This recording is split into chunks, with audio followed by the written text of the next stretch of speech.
se mover em nós e para que nós possamos nos mover em Ti. Vá, Senhor, curando os nossos corações, aliviando a nossa tristeza, lavando a nossa alma. Enche a nossa vida da verdadeira alegria, que possamos buscar diariamente este conhecimento de Deus, porque nós queremos conhecer, nós queremos ver, nós queremos experimentar o Teu amor. Obrigado, Jesus, porque a Tua palavra se cumpre. Aquele que busca, encontra; aquele que procura, acha. Para todo aquele que bate, a porta será aberta. Leva-nos, Jesus, a cada dia para águas mais profundas e cura-nos de toda cegueira e surdez espirituais. Que sejamos cheios do Teu Espírito,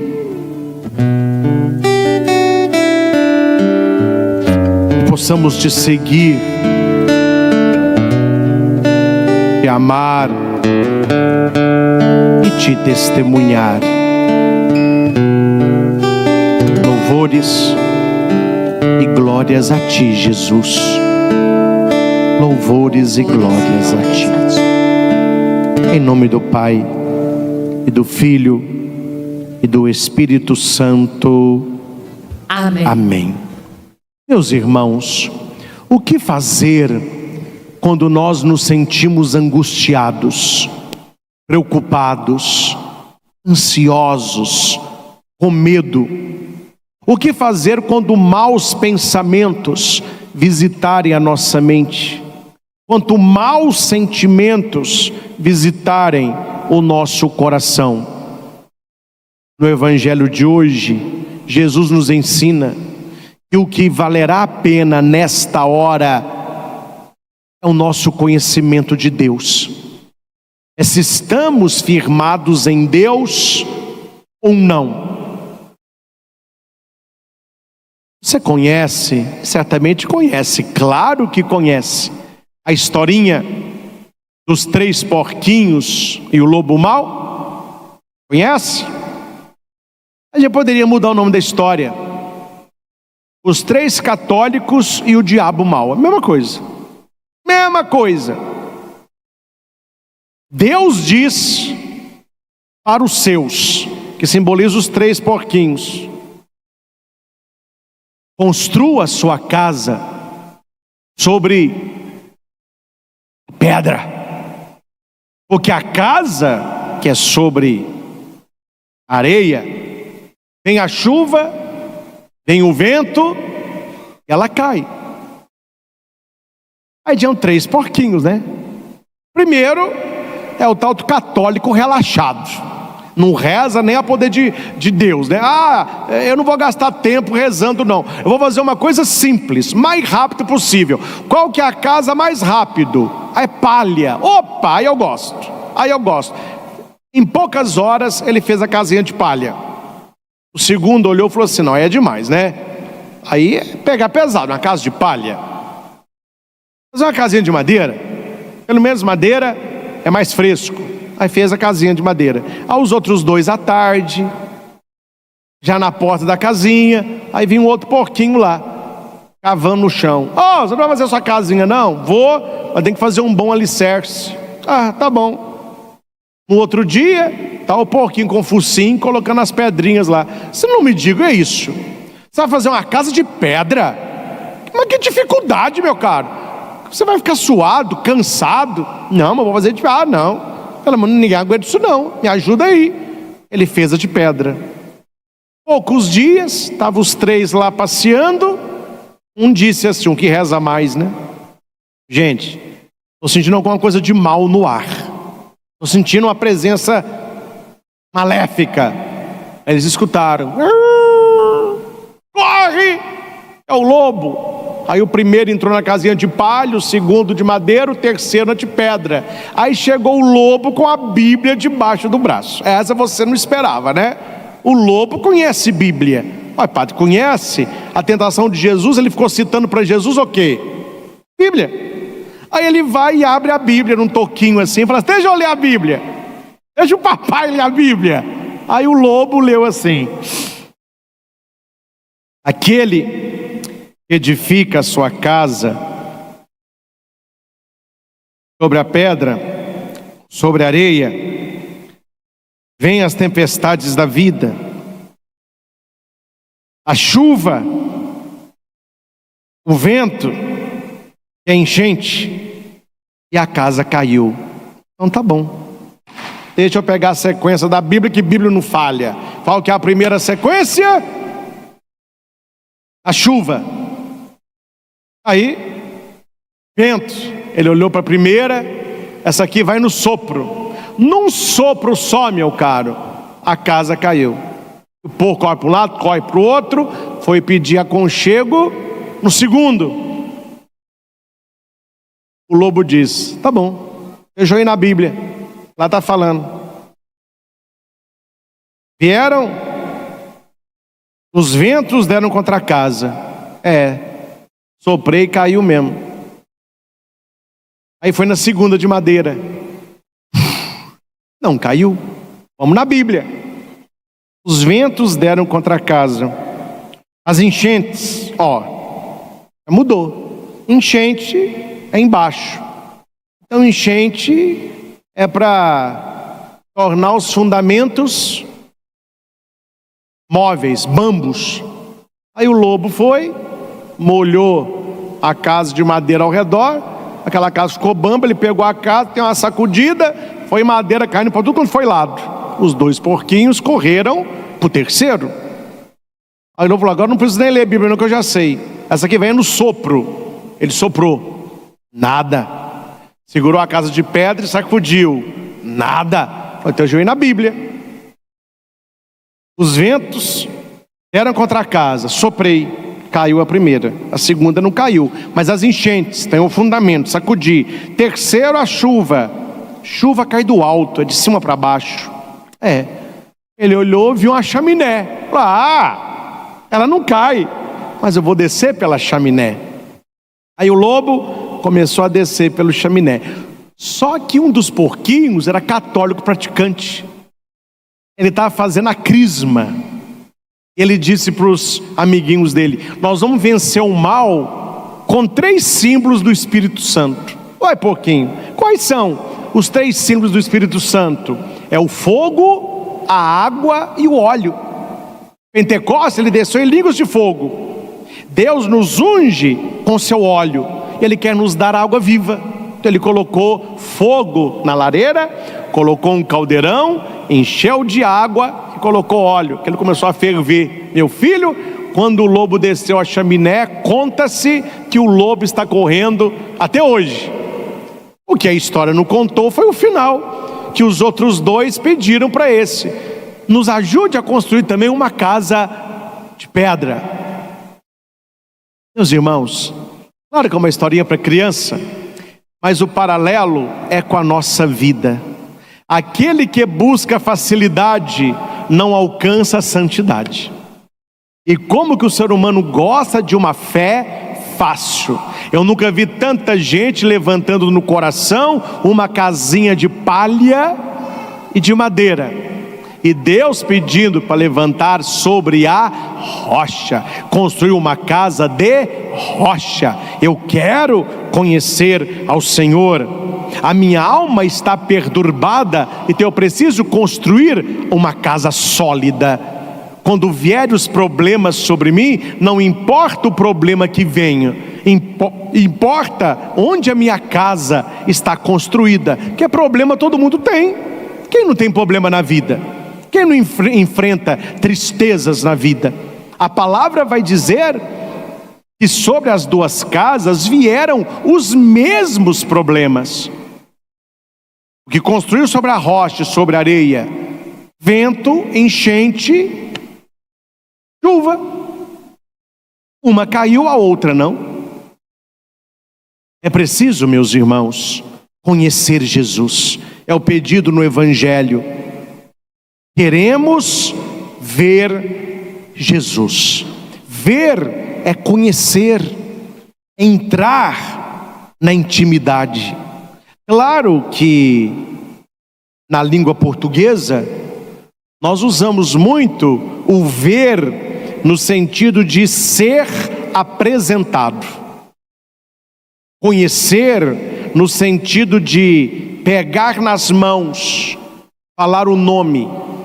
Você nunca viu a pessoa na vida. Falou: queria te apresentar, isso aqui é minha esposa, Rosana.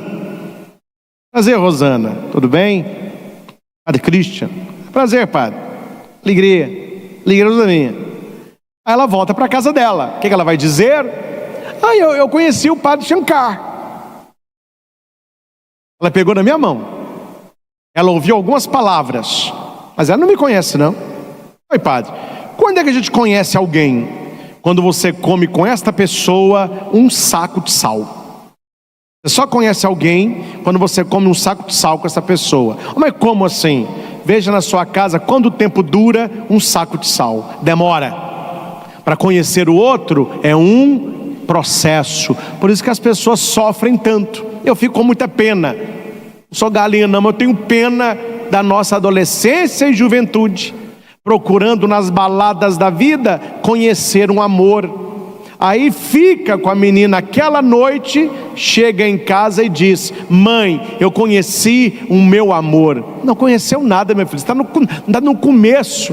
Você está na pontinha do iceberg, sendo que 95% do iceberg está abaixo da água, só vê a ponta.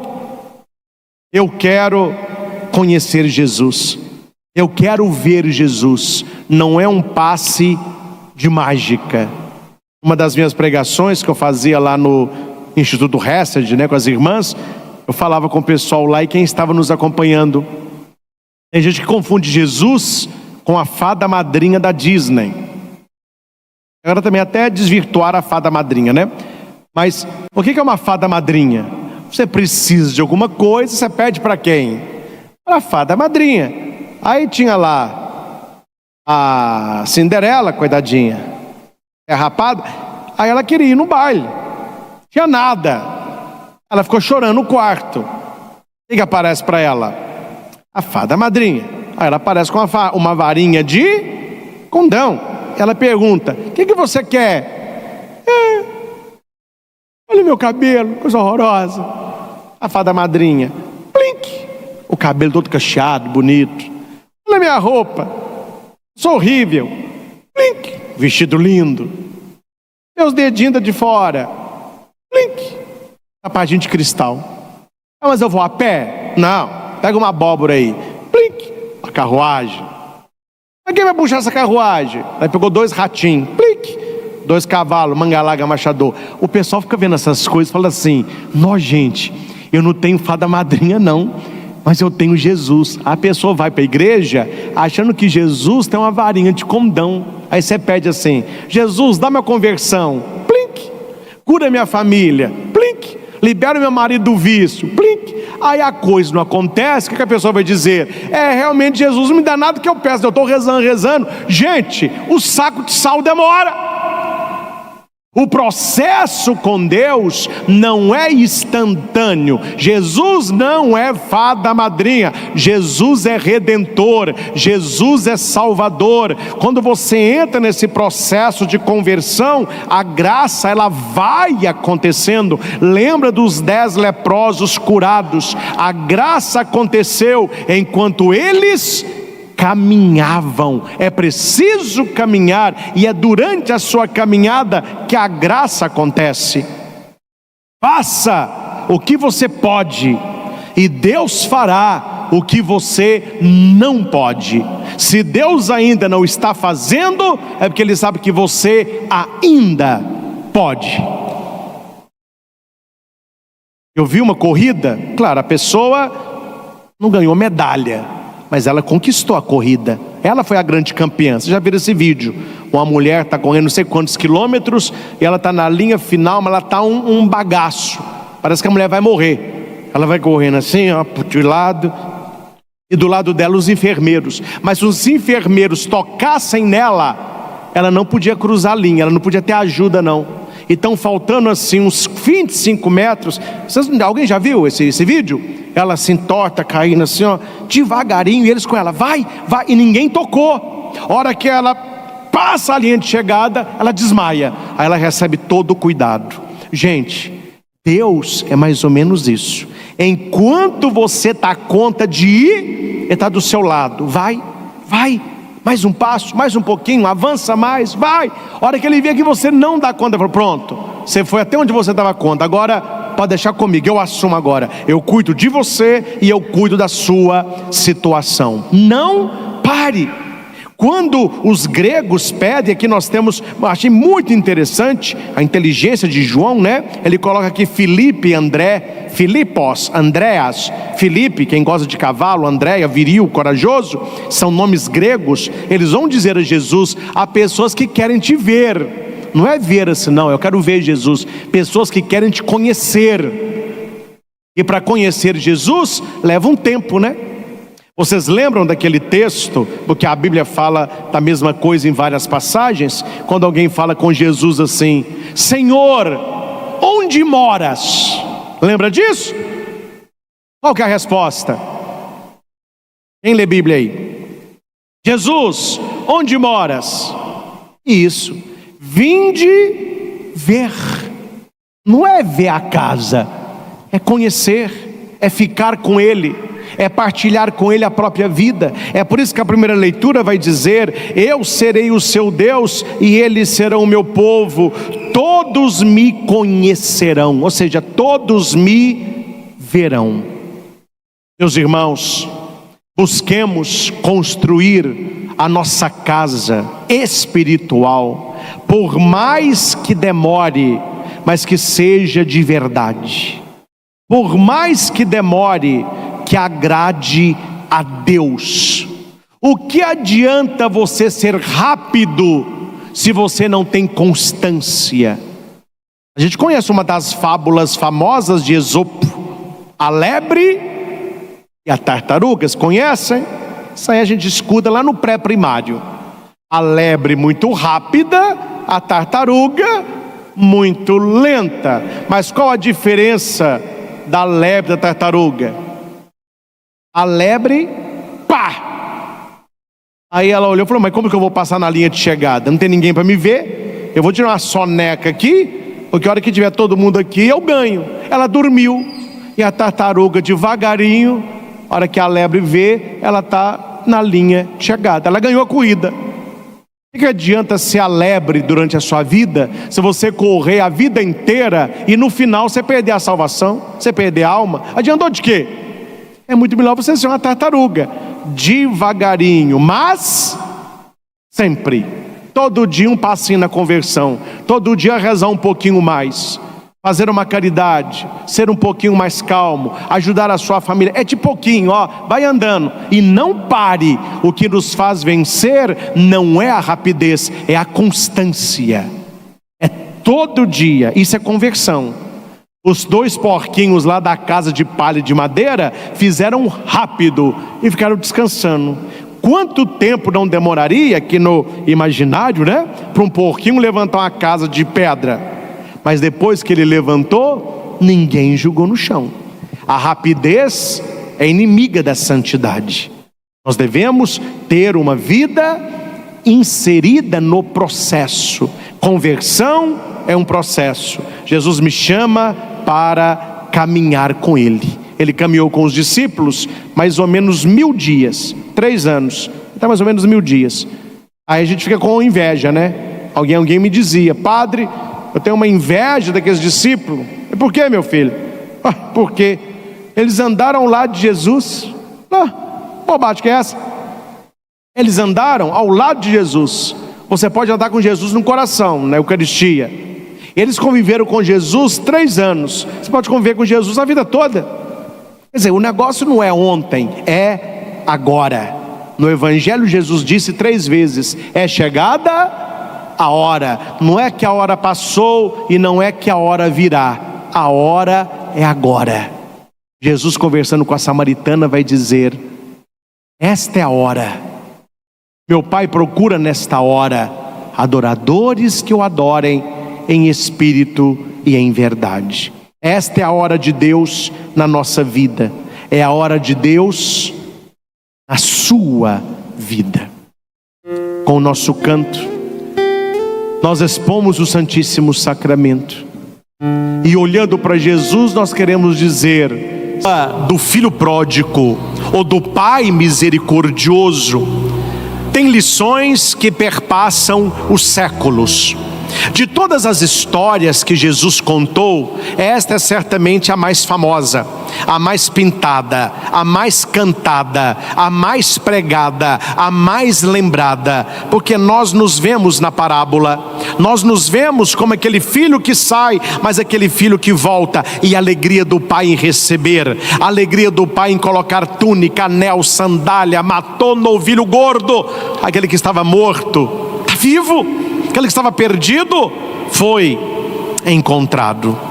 Um pai, ele tinha 2 filhos. O filho mais novo disse ao pai: dá-me a parte da herança que me cabe. E o pai dividiu entre eles os seus bens. Aquele filho mais jovem saiu e partiu para uma região longínqua, onde gastou tudo aquilo que tinha numa vida desenfreada. Terminado com todo o seu dinheiro, veio naquela região uma fome, e ele passou por muita necessidade. Foi pedir trabalho e conseguiu apenas aquilo que ninguém gostaria de fazer. Pense num trabalho que ninguém gosta de fazer. É esse que ele conseguiu: cuidar dos porcos. Ali não se sabia quem era gente, quem era porco, que ele comia, e ele queria comer da lavagem dos porcos, mas nem isso lhe davam. Certo dia, ele caiu em si, o arrependimento. Como é bom quando a gente cai, não é? Saulo só virou Paulo depois que ele caiu. Então, ele caiu em si e ele disse: quando os empregados do meu pai têm pão com fartura e eu aqui passando fome, vou levantar-me, voltarei ao meu pai e vou dizer: pai, pequei contra o céu e contra ti, já não sou digno de ser chamado teu filho, trata-me como um dos teus empregados. E ele volta. Quando ele estava ainda ao longe, o pai o avistou, correu, o abraçou, o beijou, e aquele filho disse, muito arrependido: oh meu pai, perdão, eu pequei contra Deus, pequei contra ti, já não sou digno de ser chamado teu filho. O pai não deixa nem completar a frase: trazei túnica, anel, sandália, coloque no meu filho e vamos festejar, vamos fazer festa. Ele estava morto e agora está vivo, ele estava perdido e foi reencontrado. Opa, e começaram a festa. O irmão mais velho estava trabalhando. Quando ele chegou, ouviu música, cantos, e perguntou: o que está acontecendo? O empregado disse: é teu irmão que voltou, o seu pai o recuperou com saúde e matou para ele um novilho cevado. E aquele filho não queria entrar, ficou lá fora, chateado. Mas aquele pai que vai buscar um novo que volta, ele também sai para buscar o mais velho. O que aconteceu, meu filho? Por que você não quer entrar? É, meu pai, eu te sirvo há tantos anos, você nunca me deu um cabrito para festejar com meus amigos. Agora vem esse teu filho que esbanjou os teus bens numa vida desenfreada e gastou tudo com prostitutas, e faze para ele uma festa, matando o novilho cevado? E o pai respondeu: oh meu filho, tudo que é meu é teu, tu estás sempre comigo, mas é preciso festejar, porque esse que você chamou de meu filho, ele é teu irmão. Ele estava morto, eu recuperei com saúde. Ele estava perdido e foi reencontrado. Esta é a maravilhosa parábola do filho pródigo. Rembrandt, no século 17, ele vai pintar este quadro magnífico, que é o filho pródigo, a volta do filho pródigo. Você está vendo em casa detalhes de um quadro enigmático, e que Rembrandt ele vai passando valiosas lições para as pessoas de ontem e para as pessoas de hoje. Vamos definir no quadro quem é quem. Aqui nós temos a figura do pai. Este é o filho mais jovem, que é o filho pródigo. Nós temos ao lado o filho mais velho. Aqui nós temos o Rembrandt, que é o pintor. Ele se colocou no quadro. Temos um servo que observa e uma mulher quase oculta no quadro. Não é apenas uma bela pintura, mas Rembrandt, ele conseguiu colocar nesta tela, que é uma pintura a óleo, todo o significado daquele episódio. E tudo é muito bem traçado. Primeiramente, nós temos os dois triângulos. Um que aponta para o céu, a eternidade, a plenitude. E o outro que aponta para a terra, a imanência, o pecado. Acompanhem comigo os triângulos. Aqui nós temos o primeiro triângulo formando o Pai como centro deste triângulo. Repito o gesto para você visualizar em casa o triângulo. É como uma seta que aponta para o alto. Olhando para o Pai, nós temos que levantar a cabeça. Corações ao alto. O nosso coração está em Deus. E na parábola, o Pai é Deus. Então este primeiro triângulo, ele aponta para cima. Saindo deste triângulo, eu tenho o segundo triângulo que aponta para a terra, para o pecado. É o triângulo que forma o filho pródigo. Aqui está o triângulo neste desenho. Triângulo que aponta para baixo, triângulo que aponta para cima. Este é o desenho. Acompanhe de casa como que Rembrandt pintou este quadro. Triângulo que aponta para cima, triângulo que aponta para baixo. A junção desses dois triângulos vai dar exatamente na cabeça do filho pródigo. O alvo, o centro, é a criatura pecadora, é a ovelha que se perde, é a moeda que se perde, é o filho que se perde. Então o centro deste traçado de Rembrandt vai cair exatamente no filho. Um filho que volta de cabeça raspada. A cabeça raspada é sinal de penitência, é sinal de conversão. O filho, ele não volta trazendo os porcos, isso é importante dizer. Ele deixou os porcos no chiqueiro e ele volta ao pai. Se você observar a cabeça do filho, muito boa esta imagem em casa, a cabeça do filho lembra a cabeça de um feto, um neném. E por que um feto? O pai o está gerando. O pai está começando com ele uma nova história, uma nova vida. Quando é que começa uma nova vida? Quando a criança é gerada no útero da mamãe, aquele pequeno zigoto já é uma nova vida. Mas quando aquela criança, no dia do parto, nós falamos, a criança nasceu. Então, essa cabeça do filho pródigo simboliza uma criança, um neném. Ele está de joelhos. Veja que quem está de pé é o filho mais velho. O filho mais velho, ele está em posição ereta, posição vertical. Quando você olha, aqui pode pegar o quadro todo, isso. Aqui nós temos o filho em pé. Aqui nós temos o pai. O pai não está em posição ereta. O pai se curva sobre o filho, como se gerasse aquele filho. E aqui nós vemos o filho ajoelhado. O colocar-se em joelho, de joelhos, é sinal de pedido de perdão. Vamos fechar agora na cabeça e nas mãos do Pai. Aqui nós temos, vamos esperar primeiro, fecha, depois joga a imagem no ar, né? Para ficar bonito. Então nós temos aqui a cabeça do Filho e as mãos do Pai. Observe bem o que eu vou mostrar para você agora. Feche lentamente nas mãos do Pai. Coloque as duas mãos bem grandes na tela. Você que está em casa, preste atenção nisso. Pode fechar mais. Bem grande, a mão do Pai acolhendo o Filho. Dá para fechar mais? Não? Então está bom. Observe. A mão do Pai de cá não é a mesma de cá.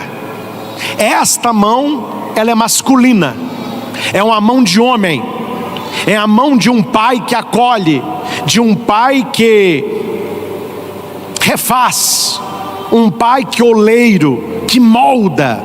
Mas se você presta atenção na mão de cá e compara as duas mãos, esta é uma mão mais feminina, o dedo mais alongado.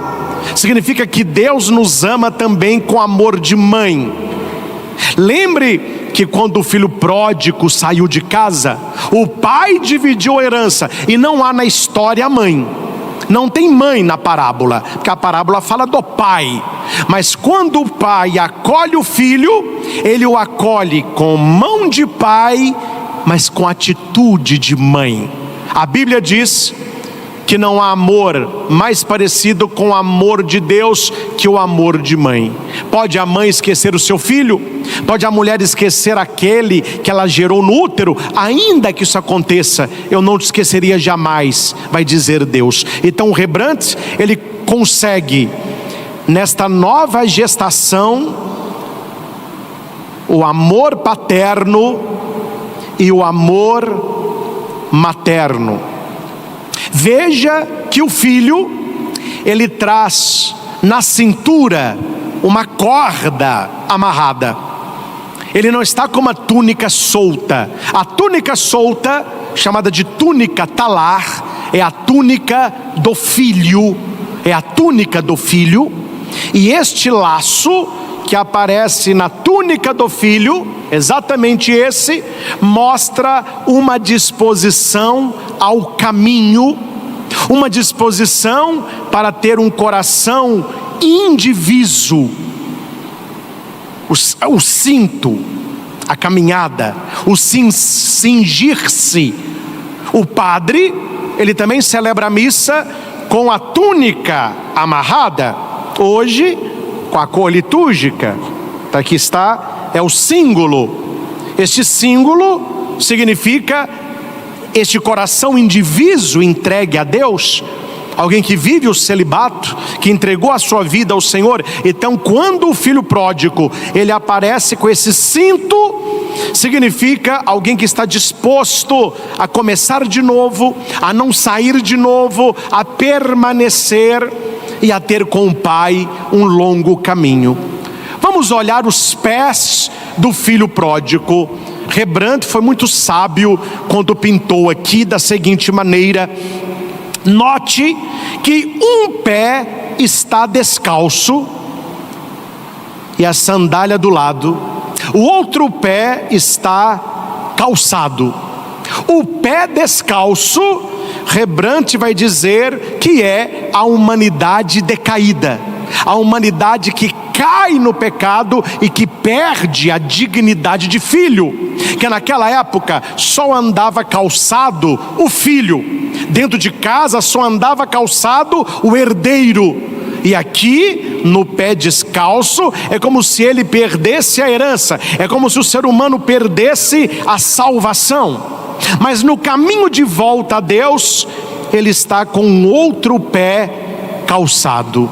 É a metade do caminho, é a conversão diária, é a busca dos sacramentos, é esse calçar-se de Deus para caminhar como filho de Deus. Olhando o rosto do Pai, você verá que toda a luz do quadro, toda a luminosidade do quadro vem do rosto do Pai. Rembrandt ganhou esta notoriedade porque ele sabe lidar muito bem com luz e sombra. Então, quando ele pintou o Pai, você pode ver que do quadro todo, a luz do quadro vem do rosto do Pai. É o Pai que ilumina toda a cena. O vermelho na roupa do Pai e o vermelho na roupa do Filho significa o amor e a misericórdia. Por que o filho que volta não tem sobre ele uma capa vermelha? Que quando ele sai da casa do pai, ele perdeu a graça de estar com o pai. O filho mais velho tem uma capa e ele olha para o irmão de cima para baixo. Se você fecha, e ele vai fazer isso agora, no rosto do filho mais velho, ele tem uma visão daquela que a gente comenta assim: fulano de tal me olhou do alto a baixo. Sabe aquele olhar? Este é o olhar do filho mais velho. Veja, e aqui Rembrandt trabalha uma linha onde ele contempla ao mesmo tempo a atitude do pai e a volta do filho. É um olhar de cima para baixo. Agora coloque o olhar do pai. O olhar do pai não é um olhar de cima para baixo. Nesse triângulo se traça, aí acompanhe o triângulo de casa novamente. O triângulo, atenção, aqui está a ponta, aqui desce. Aqui é a linha que vai passar na cabeça do filho. Note que o pai, ele não tem a cabeça, mostra o padre, não tem a cabeça assim, olhando para o filho. A cabeça do pai se inclina. É uma cabeça que se inclina em direção ao coração. É uma cabeça de misericórdia. E os olhos do pai para o filho, ele está a 11 graus.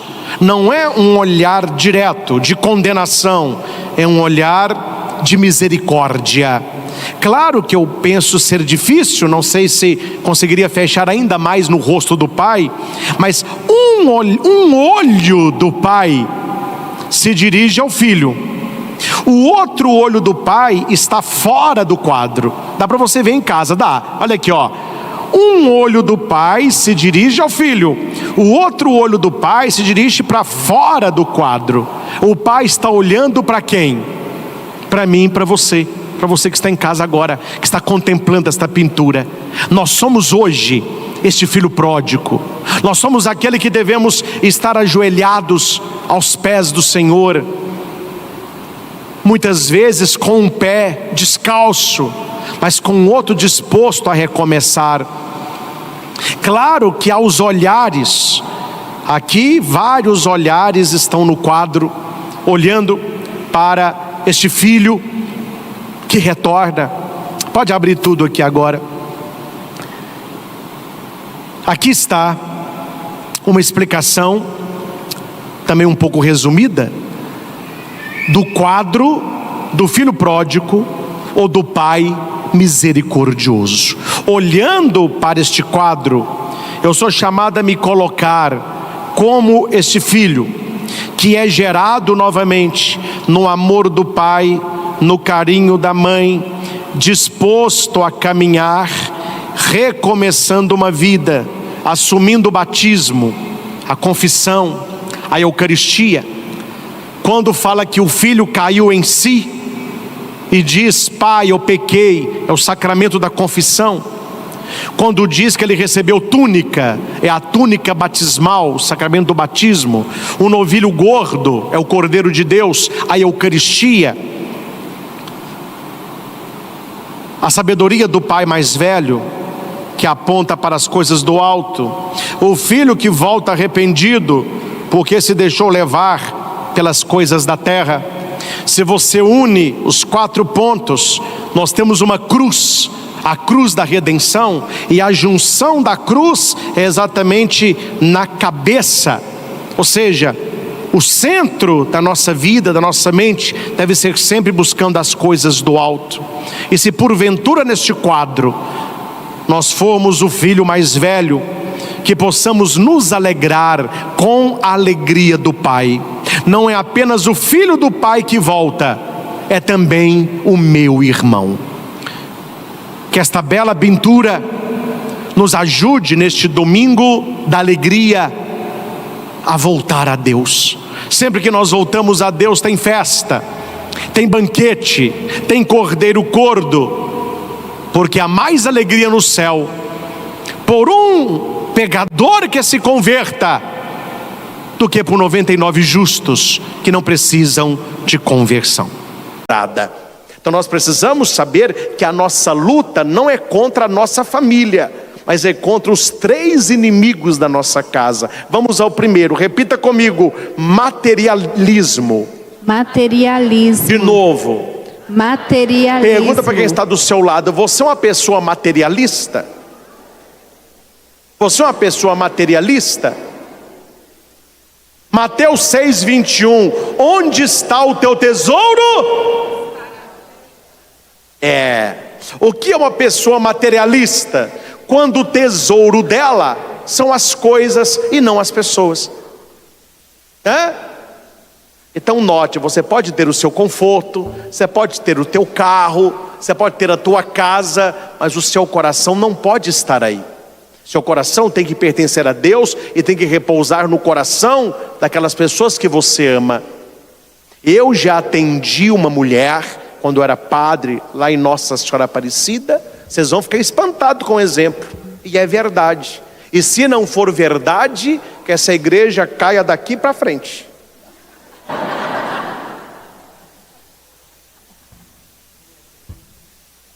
Mas falando sério, meus irmãos, uma mulher me procurou, muito chateada com o marido, e não era para menos. Num dia chuvoso, o marido encerou o carro no sábado. Estava chovendo no domingo. Chegou visita inesperada e a mulher tinha que ir no supermercado comprar algumas coisinhas para o almoço. Ela despistou e disse para o marido: me leva lá rapidinho. O marido disse para ela: você acha, olha a frase do marido, que eu vou tirar o meu carro encerado para molhar num supermercado tão perto? Dá para você ir, dá para você voltar, leva a sombrinha. Isso para a mulher foi o fim. Primeiro, que não era o nosso carro, o carro era dele, ele deixou claro, o meu carro. E segundo, ele valorizava muito mais o carro do que a esposa. Era um marido o quê? Materialista. É muito difícil você conviver com uma pessoa que ama as coisas e que usa as pessoas. Nós devemos amar as pessoas e usar as coisas. Permita-me um caso. Quem aqui é casada? Ótimo. Levante a mão a mulher casada que o marido tem carro. É o teu marido. O caso que eu vou contar agora é o teu marido. Um homem tinha uma BMW e a mulher não dirigia com muita facilidade. Será que você me entende? O marido disse: amor, vou combinar o seguinte, este carro, porque você não entende de carro, mas esse carro que eu tenho, que eu sou um empresário, eu tenho também que chegar bem para fechar contratos, é muito, muito, muito caro. Então um arranhão nesse carro, uma batida nesse carro é uma fortuna. Eu vou te dar o carro que você quiser, desde que você não dirija o meu. Tá bom, amor, o meu carro quanto menor melhor. Então peça um que você queira, peça que papai dá. Ela disse: eu me dê Uno. O marido, que humildade. Assim se agradou o papai, esse é barato. Aí deu para ela o Uninho. A mulher saía e o marido combinou com ela o seguinte: amor, toda vez que o meu carro, porque a garagem lá cabiam 3 carros, mas era um atrás do outro, não eram do lado não. Toda vez que eu chegar depois de você e você quiser sair, me chame que eu tiro o carro sem reclamar. É o nosso trato. Estamos combinados? Estamos. E assim foi. Só que a mulher, a mulher é um pouco feminista. Ela falou: se o marido tira, por que eu não tiro? Se o marido dirige, por que eu não dirijo? Aí num sábado à tarde, ela queria fazer uma surpresa para o marido. Queria ir na padaria comprar umas coisas diferentes. É o teu marido que eu estou falando. Hora que ela olha na garagem, o Ninho na frente, BMW atrás. Ela falou assim: 2 quarteirões, não é possível que vai acontecer alguma coisa. Eu vou nele. Pegou a chave escondido. Olha, gente, por isso que eu falo, o combinado não é caro. Se combinou, não é assim que eu falo aqui? Vamos combinar. Combinou, está combinado. Ela não honrou o combinado, né? Abriu a garagem.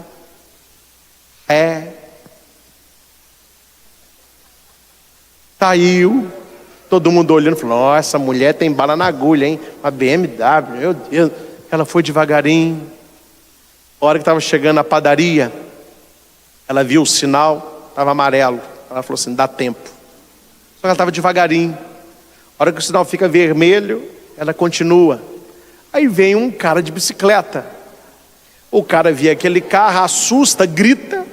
A mulher assustou mais do que ele e foi no pedal.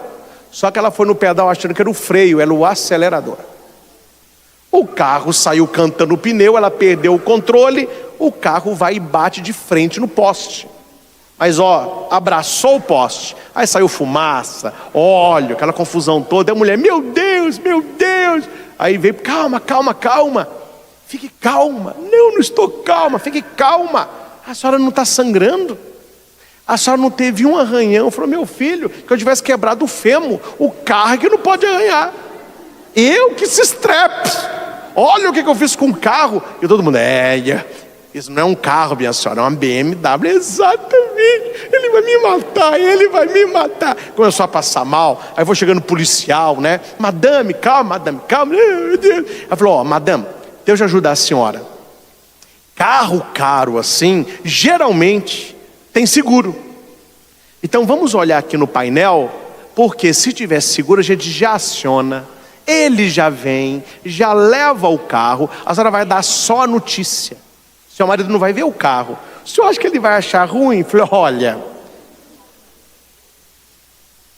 eu acho que se não ter pedra total, tá perto. Porque meu Deus, então achei. A hora que abre, onde que fica esse seguro? Aí olhou aqui, não tinha. Aí foi no porta-luvas, tinha um envelope. Um envelope branco. É o seu marido que eu estou falando aqui. Um envelope branco, seu marido que tem BMW, ninguém sabe.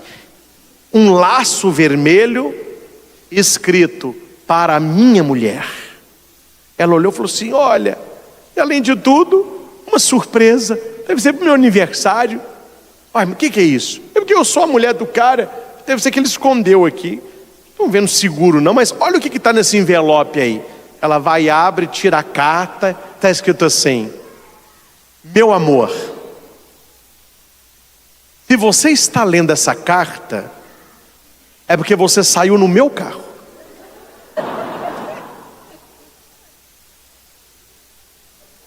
E se você está continuando a ler, é porque você bateu o carro. Você não honrou o combinado. Mas eu quero lhe dizer uma boa notícia. Se você está lendo essa carta, é porque você não deve ter machucado e certamente não morreu. Chamar a sua atenção vou, brigar também, mas acima disso, não se preocupe. O meu tesouro e o meu amor nunca foi o carro, é você. Te amo. É o teu marido.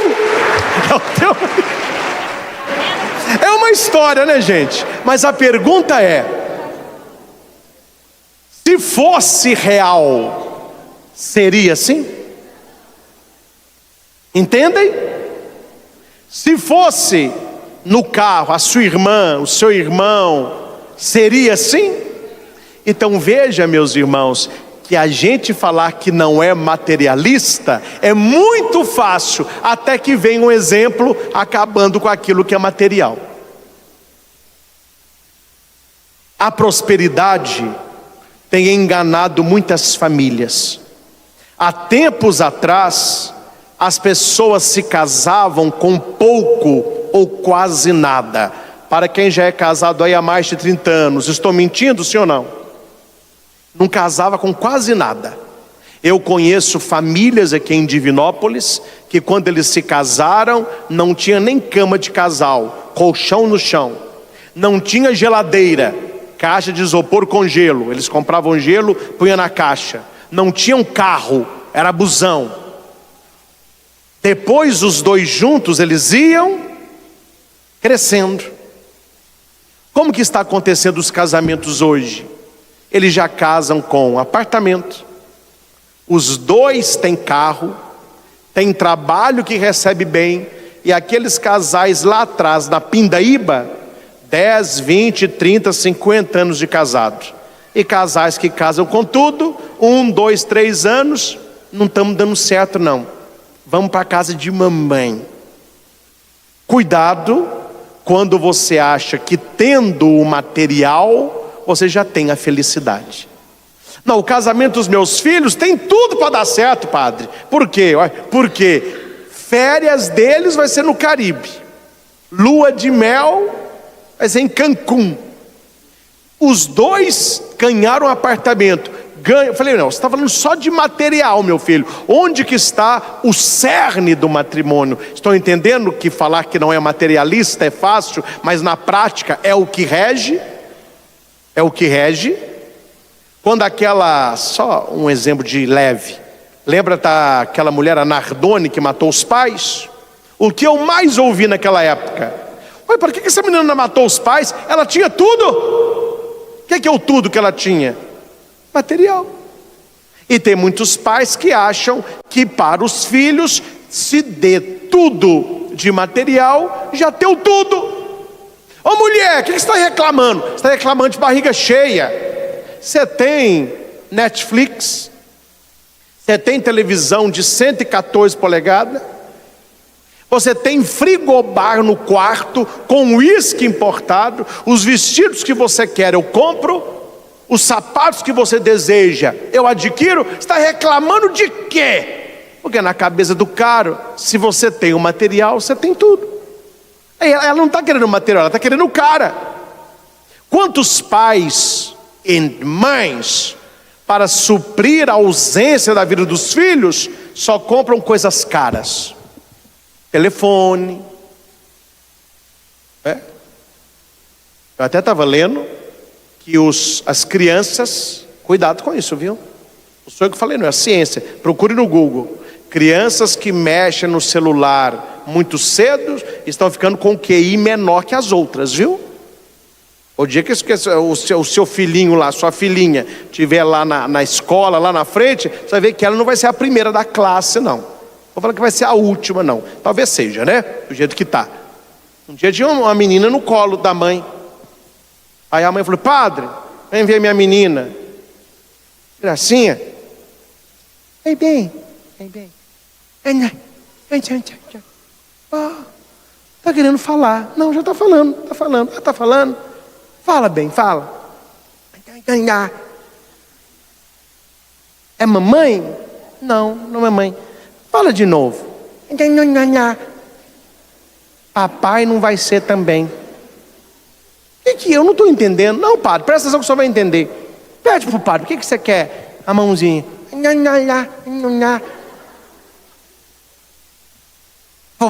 é vovó, não é papai, não é mamãe, não é vovó, é Dinho, bem.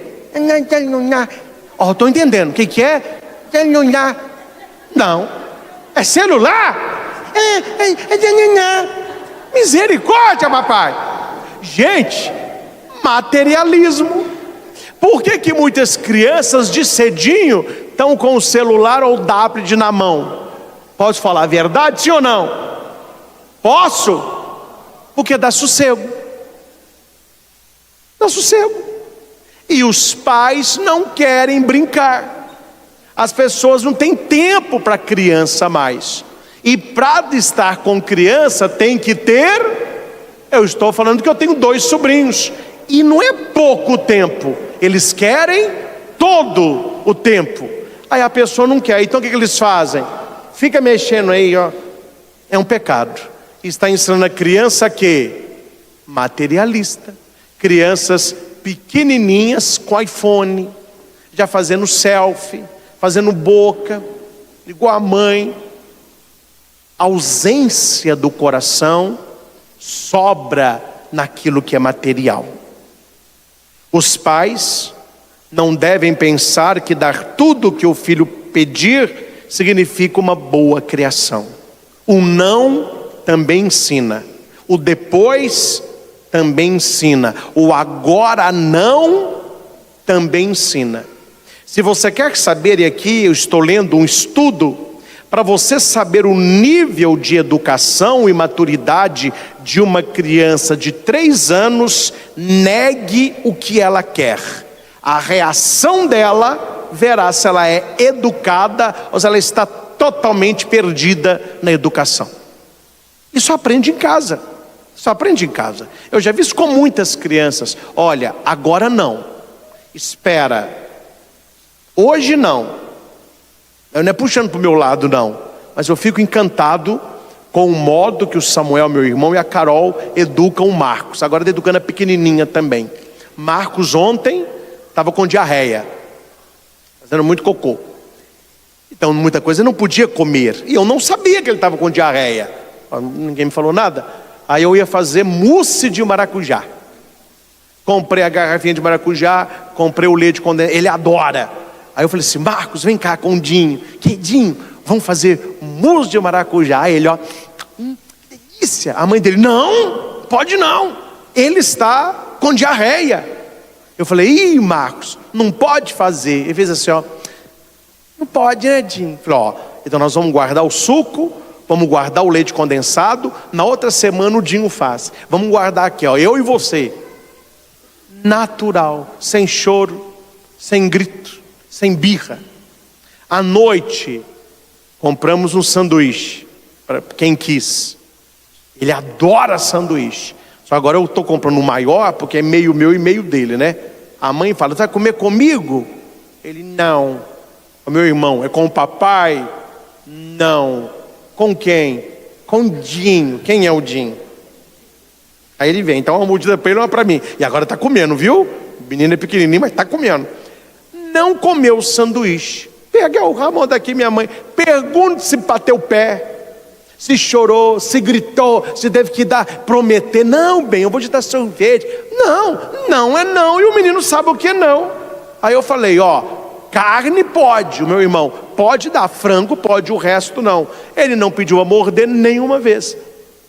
O padre está puxando, é porque é seu sobrinho? Não, isso não é exceção. Essa é a regra. Essa é a regra. Não é só dar, mas é educar. Não vou dar exemplos porque é do fórum interno. Eu sou professor de ensino religioso numa escola católica confessional Itaúna, uma escola particular, belíssima escola. É o Recanto do Espírito Santo, escola grande, tudo de ponta.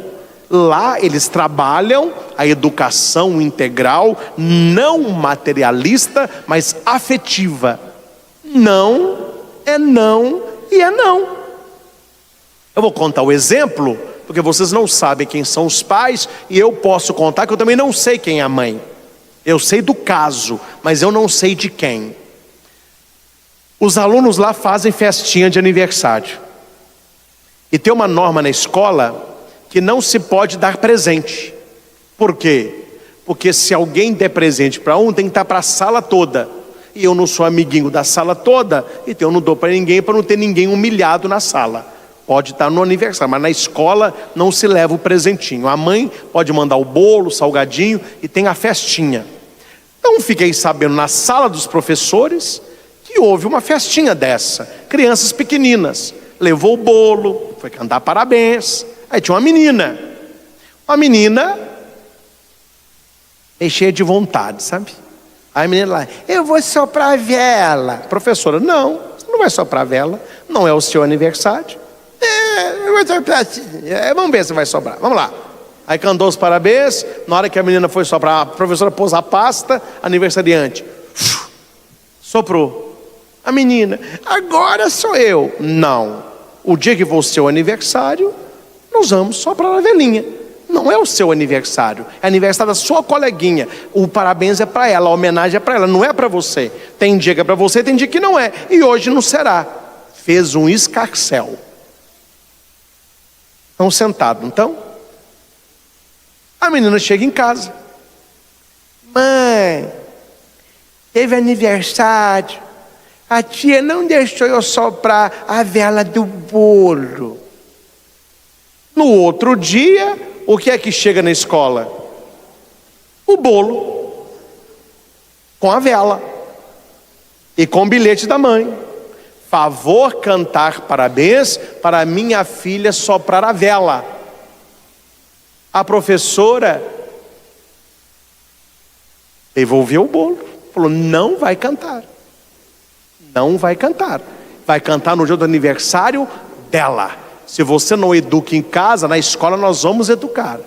No outro dia, quem é que vai para a escola? A mãe.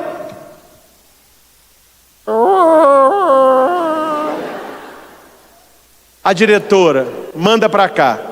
Escola católica é diferente, existe ainda, né? Manda para cá. Conversou.